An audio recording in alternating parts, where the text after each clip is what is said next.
Bienvenue dans 10 minutes, le podcast des Français dans le monde pour aider tous ceux qui se préparent, qui vivent de près ou de loin la mobilité internationale. Je suis Gauthier Seyss et j'ai le plaisir de passer Je vais la refaire.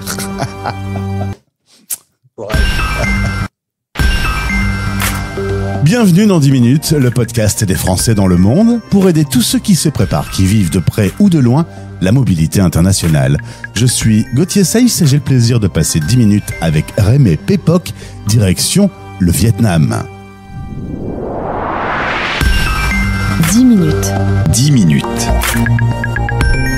Le podcast des Français dans le monde.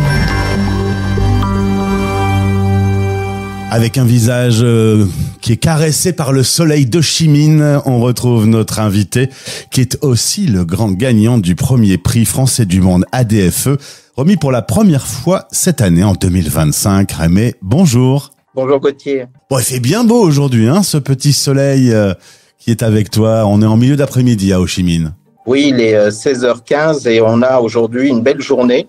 On est en pleine saison des pluies encore, donc jusqu'au mois de novembre. Ça fait plaisir effectivement d'avoir du soleil. Alors les pluies au Vietnam, c'est quoi? C'est un grand soleil et puis 10 minutes après des trompes d'eau? Oui, c'est un peu ça. Mais on a de plus en plus de journées sombres et qui peuvent rappeler parfois la grisaille parisienne. Donc voilà, la saison des pluies, mais généralement c'est ça. Des trompes d'eau qui vont tomber pendant 1 heure et puis ensuite un soleil qui va revenir et qui va avoir les rues d'Ho Chi Minh un peu inondées parfois, mais heureusement tout ça s'évacue très vite. Alors, avant d'arriver pour parler de ce prix, avant d'arriver au Vietnam, on va revenir au sein de l'association Français du Monde ADFE, qui renouvelle son partenariat avec la radio des Français dans le monde pour cette 6e saison. Et je les remercie. J'ai d'ailleurs eu l'occasion de participer en tant que juré à ce premier prix. C'est un prix qui a été créé pour valoriser le travail des différentes sections de l'asso. On est à un peu plus d'une centaine de sections, 101 exactement. Et il y a de nouvelles sections qui se créent assez régulièrement. Et nous sommes présents sur l'ensemble de la planète et sur l'ensemble des continents. Voilà, donc de nombreuses sections en Europe, en Amérique du Nord et du Sud, en Afrique, beaucoup de sections en Afrique, et puis l'Asie qui est un petit peu moins représentée, mais qui est aussi dynamique, puisqu'on vient de créer une nouvelle section aux Philippines. Alors, les valeurs de l'association sont la solidarité, la citoyenneté, la francophonie, des valeurs que vous portez, que vous défendez au quotidien à travers des engagements, et c'est justement ces différents engagements, ces projets qui ont voulu être éclairés par l'association. Absolument.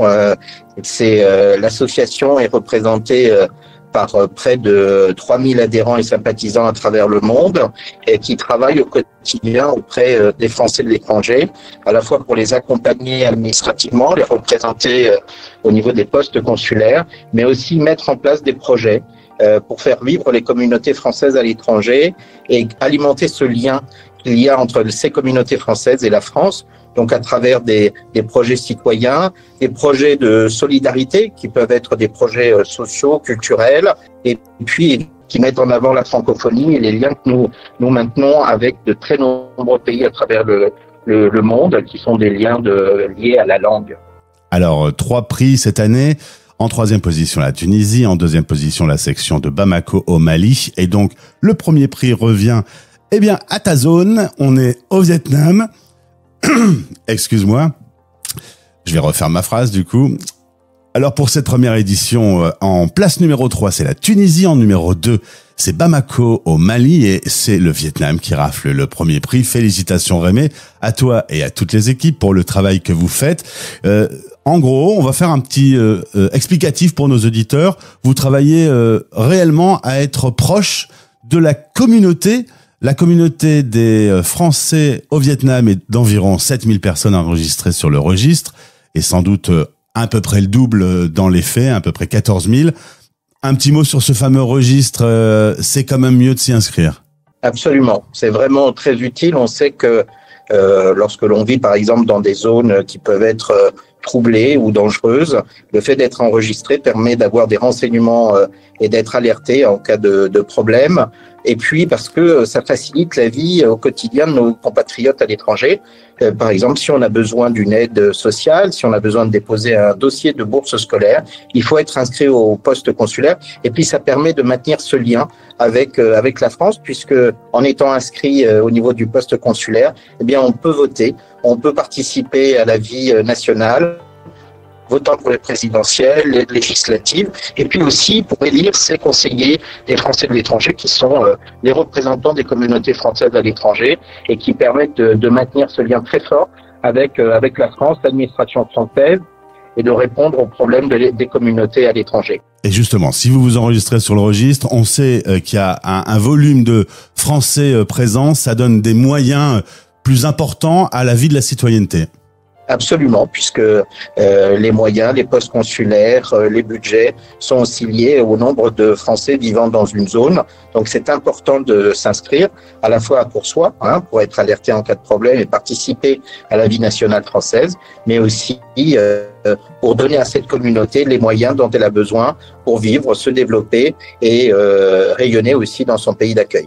Alors, on le dit souvent sur la radio des Français dans le monde, quand on est expat, la vie n'est pas toujours très facile, on n'est pas toujours que au soleil, au bord d'une piscine, c'est quand même bien de le rappeler pour tous les auditeurs qui sont en France et qui ont parfois cette image d'Épinal, on va pas se mentir.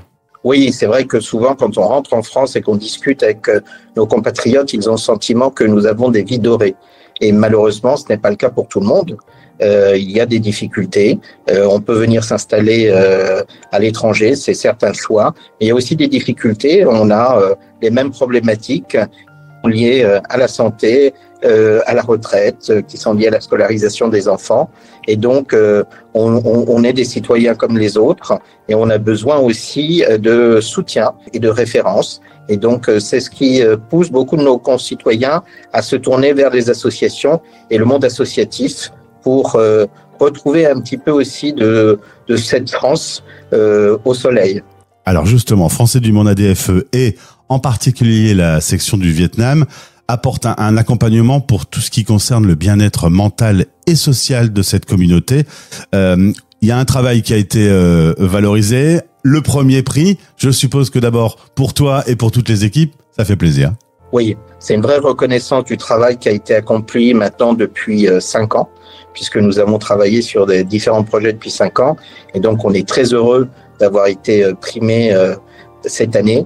Alors, on te remercie aussi, puisque je sais que tu faisais partie du jury, que d'autres médias en faisaient partie. Et puis, voilà. Donc, ça s'est fait en toute indépendance. Je tiens à le rappeler, c'est toujours très important. Et puis, on remercie le travail des adhérents sur place et ce travail de reconnaissance est essentiel pour nous parce que c'est un moteur pour continuer à apporter des solutions et des idées nouvelles pour la communauté française ici au Vietnam. Alors, pour être complètement transparent, Rémé, en effet, je faisais partie de ce jury et comme ça s'est décidé en été, je me suis retrouvé sur un parking près de Montélimar, sur une aire d'autoroute avec ma visio pour pouvoir participer à cette réunion. Ça restera un souvenir dans ma carrière de faire une réunion sur une aire d'autoroute.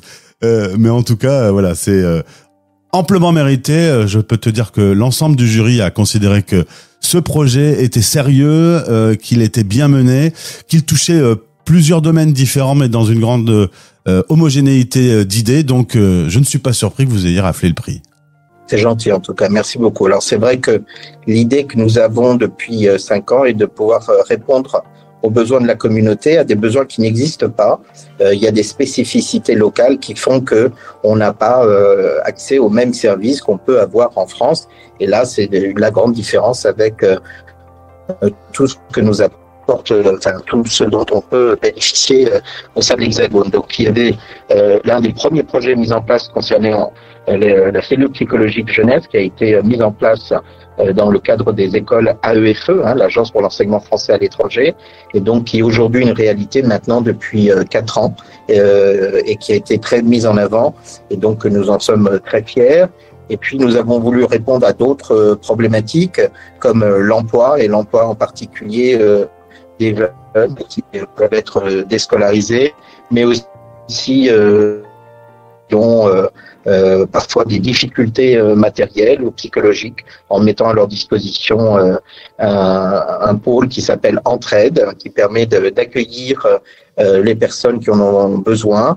Puis on a beaucoup travaillé aussi sur ce qu'on appelle les AESH, les accompagnants pour les élèves à besoin ou en situation de handicap, besoin particulier, parce que il y a effectivement un besoin d'accompagner ces élèves et de structurer le travail de ces AESH qui est un travail compliqué, difficile, méritant, et donc elles ont besoin de soutien, elles ont besoin d'être à la fois écoutées mais aussi soutenues administrativement, et donc tout ce parcours a été pensé de manière à rentrer dans une globalité et de pouvoir répondre à un ensemble de thématiques, mais de problématiques. Et nous avons essayé de mettre en place ces projets. Il nous a fallu du temps.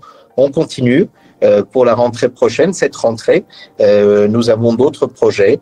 Un projet concernant le harcèlement scolaire aussi, d'autres projets concernant le handicap. Nous accompagnons à la fois les élèves, mais aussi leurs parents et les adultes de la communauté française.